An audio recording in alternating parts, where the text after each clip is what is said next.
गोर लगै छी अपने सबके मिथिला संस्कार पर स्वागत करै छी।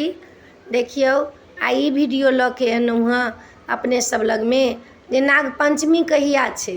तऽ 15 जुलाई से नाग पंचमी है। जे पहिला नाग पंचमी करै छथिन से 15 जुलाई के पड़तै। जे पूजा ला बैठथिन मधुश्रावणी के से 15 जुलाई से बैठथिन। आब देखियो सब चीज में कोनो कोनो चीज लोग अपनो मनमाना करऽ लगलैए। 6 तारीख के एकादशी रही तो कहते लोग 6 तारीख के निर्जला एकादशी छैहे नहीं। तो अब अपना मनमाना करै छी। हम सब तो शास्त्र से देखबै छी 12 दिन के पूजा छै, 13 दिन में निस्तार छै। तो 13 दिन के निस्तार जे पड़ै छै से अहाँ के 27 तारीख के आ कहते लोग कहै छै 28 के तो चौठ पड़ जाए छै, तृतीया के होइ छै नहीं निस्तार। तो हमरा सबके जे शास्त्र में देखलहुँ पंचांग में तो 15 से शुरू है आ 27 तारीख के समाप्त है। 27 तारीख के मधुश्रावणी हैत आ पंचमी जे है से 15 जुलाई के 27 जुलाई के मधुश्रावणी हैत।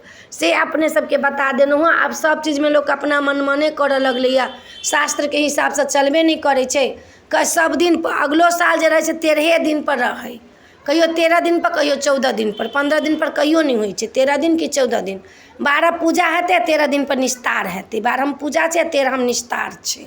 कहियो भेल 13 पूजा 14 निस्तार, कहियो भेल 12 पूजा 13 निस्तार। अहिना होइ छै मधुश्रावणी में। 15 तारीख के बैसब, 15 जुलाई के आ 27 जुलाई के जे छै से मधुश्रावणी छै। तो अपने सबके वीडियो में बता देलहुँ हँ। चैनल के सब्सक्राइब करब, लाइक करब, कहऽ के नहीं बिसरब। नीक लागत जरूर कहब। जय मिथिला, जय माता जी।